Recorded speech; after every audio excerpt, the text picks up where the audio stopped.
ఈరోజు మనం మటన్ బిర్యానీని మటన్తో ఎలా తయారు చేయాలో తెలుసుకుందాం. సార్ ఏంటి సార్ అది?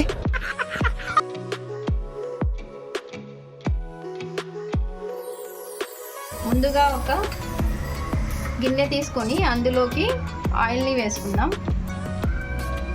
ఇక్కడ నేను 5 to 6 టేబుల్ స్పూన్స్ ఆయిల్ని వేసాను. ఇప్పుడు ఆయిల్ బాగా హీట్ అవ్వాలి. ఇప్పుడు ఆయిల్ బాగా హీట్ అయింది కదా, ఇందులోకి మనం 3 ఇలైచి, కొద్దిగా లవంగా, చెక్క వేసుకోవాలి. ఇవి జస్ట్ ఊరికే ఒక 30 సెకండ్స్ మనం దీన్ని కుక్ చేసుకోవాలి. తర్వాత ఇక్కడ మనం 3 పచ్చిమిరపకాయలని ఇట్లా హాఫ్గా కట్ చేసుకొని వీటిని కూడా వేసుకోవాలి. తర్వాత ఇందులోకి నేను ఒక 2 ఆనియన్స్ కట్ చేశాను సన్నగా. ఆ ఆనియన్స్ని కూడా ఇందులోకి వేసుకోవాలి.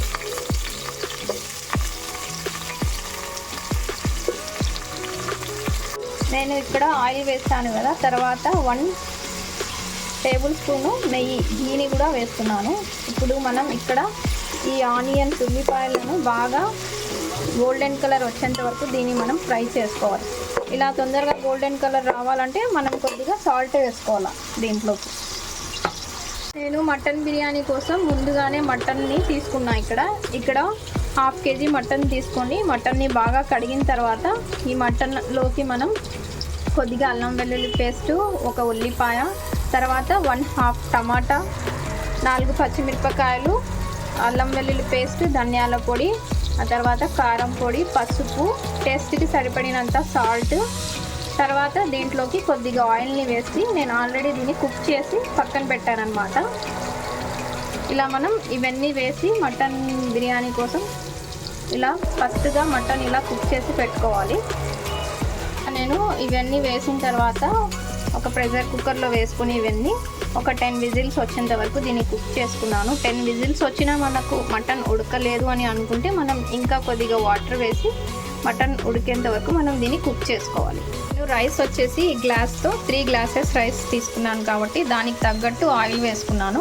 ఆల్రెడీ నేను మటన్కి కూడా సపరేట్ ఆయిల్ వేసినాను కాబట్టి ఇది దీంట్లోకి మాత్రం ఓన్లీ రైస్కి సరిపడినంత ఆయిల్ వేసుకున్నాను. మీరు ఎంత రైస్ ఎంత క్వాంటిటీ తీసుకుంటున్నారో దాన్ని బట్టి మీరు ఆయిల్ని వేసుకోండి. ఇక్కడ ఆనియన్స్ అనేది బాగా బ్రౌన్ కలర్లోకి వచ్చేసాయి కాబట్టి మనం దీనికి 3 గ్లాసెస్ క్వాంటిటీని బట్టి మనం అల్లం వెల్లుల్లి పేస్ట్ వేసుకోవాలి. ఇక్కడ నేను 1/2 టీ స్పూన్ అల్లం వెల్లుల్లి పేస్ట్ వేసుకున్నాను. మనం బిర్యానీ బాగా టేస్ట్గా రావాలంటే అల్లం వెల్లుల్లి పేస్ట్ అనేది ఫ్రెష్గా మనం అప్పటికప్పుడు చేసుకోవాలన్నమాట. నేను నిన్ననే అల్లం వెల్లుల్లి పేస్ట్ చేసి పెట్టుకున్నాను. మనం చాలా రోజులు అల్లం వెల్లుల్లి పేస్ట్ వేసే బదులు ఇలా ఫ్రెష్గా వేస్ట్ చేస్తే ఆ బిర్యానీ టేస్ట్ వేరేగా ఉంటుంది. కాబట్టి మీరు కూడా ఇలా ఫ్రెష్ అల్లం వెల్లుల్లి పేస్ట్ చేసి చేసుకోండి, బిర్యానీ టేస్ట్ బాగుంటుంది. ఈ అల్లం వెల్లుల్లి పేస్ట్ పచ్చి వాసన పోయే వరకు మనం దీన్ని ఫ్రై చేసుకోవాలి. ఇలా అల్లం వెల్లుల్లి పేస్ట్ పచ్చివాసన వెళ్ళిపోయిన తర్వాత మనం ఇప్పుడు కట్ చేసిన టమాటాలు వేసుకుందాం. ఇందులోకి నేను 1/2 టమాటా వేసుకుంటున్నాను. ఆల్రెడీ మనం మటన్లోకి వేసుకున్నాం కాబట్టి 1/2, ఇందులోకి 1/2 టమాటాస్ వేసుకున్నాను.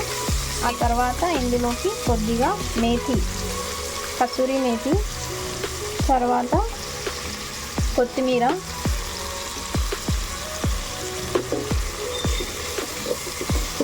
వేసుకున్నాను. తర్వాత ఇందులోకి మసాలాలన్నీ వేసుకుందాం.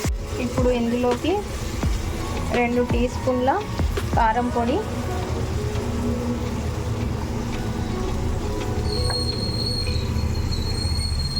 తర్వాత 1 టేబుల్ స్పూన్ ధనియాల పొడిని వేసుకుందాం. ఆల్రెడీ మనం మటన్లోకి వేసుకున్నాం కాబట్టి ఇందులోకి ఓన్లీ రైస్ కోసం మనం వేసుకోవాలి. ఇప్పుడు ఇక్కడ టమాటాస్ ఇవన్నీ బాగా మెత్తగా అయ్యే వరకు మనం దీన్ని కుక్ చేసుకోవాలి. ఇప్పుడు ఇందులోకి నేను కొద్దిగా వాటర్ని యాడ్ చేస్తున్నాను, ఎందుకంటే అడుగున అంటుకుంటుంది కాబట్టి కొద్దిగా వాటర్ వేసుకొని మనం దీన్ని మొత్తం టమాటా మొత్తం బాగా మెత్తగా కుక్ అయ్యే వరకు మనం దీన్ని కుక్ చేసుకోవాలి. నేను కాస్త పుదీనా వేసుకుంటున్నాను. ఇక్కడ దగ్గర ఫ్రెష్ పుదీనా లేదు, నేను ఫ్రెష్ పుదీనా ఉంటే ఇలా నేను వాటిని ఎండబెట్టి ఇలా చేసి పెట్టుకున్నాను అనమాట. ఎప్పుడన్నా మన దగ్గర పుదీనా లేనప్పుడు మనం ఇట్లా యూస్ చేసుకోవచ్చు. మీ దగ్గర ఫ్రెష్ పుదీనా ఉంటే మీరు ఫ్రెష్ పుదీనా వేసుకోండి. నేను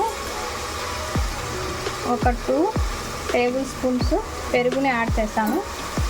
నేను మటన్లో వేయలేదు పెరుగు, ఎందుకంటే మటన్లో ఒక్కొక్కసారి పెరుగు వేస్తే తొందరగా ఉడకదనమాట. అందుకనే ఇట్లా దీంట్లోకి వేసుకుంటున్నాను రైస్లోకి. ఇందులోకి నేను కాస్త బిర్యానీ పౌడర్ని వేస్తున్నాను. ఇది నేను ఇంట్లో చేసుకున్నాను.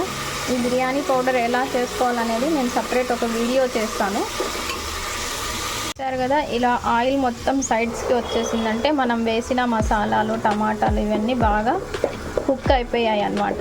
పచ్చి వాసన మొత్తం వెళ్ళిపోయిందని. ఇప్పుడు మనం దీంట్లోకి రైస్కి సరిపడినంత వాటర్ని వేసుకోవాలి. ఇక్కడ నేను 3 గ్లాసెస్ రైస్ తీసుకున్నాను కాబట్టి దీనితో నేను 7 గ్లాసెస్ వాటర్ వేసుకుంటున్నాను. నేను 7 గ్లాసెస్ వాటర్ని యాడ్ చేసుకున్నాను. ఇప్పుడు ఇందులోకి ఆల్రెడీ నేను స్టార్టింగ్లో కొద్దిగా సాల్ట్ వేసాను కదా, ఇప్పుడు ఇంకొద్దిగా సాల్ట్ వేసుకుంటాను టేస్ట్ని బట్టి. ఇక్కడ నేను ఓన్లీ రైస్కి మాత్రమే వాటర్ వేసాను. ఆ తర్వాత రైస్కి మాత్రమే సాల్ట్ వేసుకోవాలి, ఎందుకంటే మనం మటన్ సపరేట్గా కుక్ చేసుకున్నాం కాబట్టి అందులో ఆల్రెడీ సాల్ట్ ఉంటుంది. ఇప్పుడు రైస్ క్వాంటిటీని బట్టి మనం సాల్ట్ వేసుకోవాలి. ఇక్కడ నేను 1 స్పూన్ సాల్ట్ వేసుకుంటున్నాను. ఇప్పుడు ఈ వాటర్ అనేది బాగా బబుల్స్ వచ్చేంత వరకు మనం దీన్ని కుక్ చేసుకోవాలి. ఇలా వాటర్స్లో బబుల్స్ డుబుక్ అంటూ బబుల్స్ వచ్చేటప్పుడు మనం దీంట్లోకి మనం బాగా 3 to 4 టైమ్స్ వాష్ చేసి పెట్టుకున్న రైస్ని ఇందులోకి వేసుకోవాలి.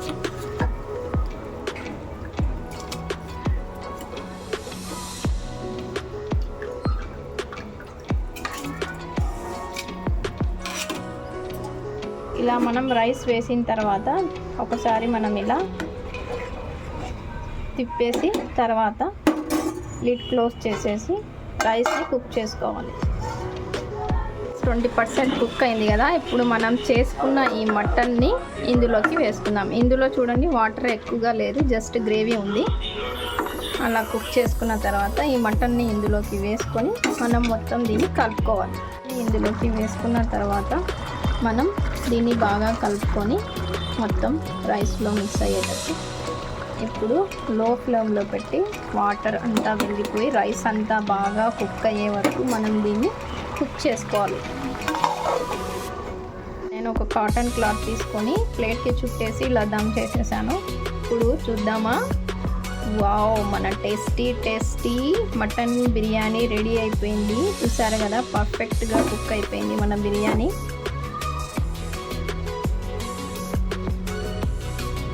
ఇప్పుడు ఆలస్యం చేయడం ఎందుకు, మీరు కూడా మీ ఇంట్లో ఈ మటన్ బిర్యానీ రెసిపీని ట్రై చేసి ఎలా ఉందో కామెంట్ బాక్స్లో మెసేజ్ చేయండి ఫ్రెండ్స్. దీంట్లోకి మనం రైతాని చేసుకొని తింటే మంచి టేస్ట్ ఉంటుంది. Thank you friends, thank you for watching my video.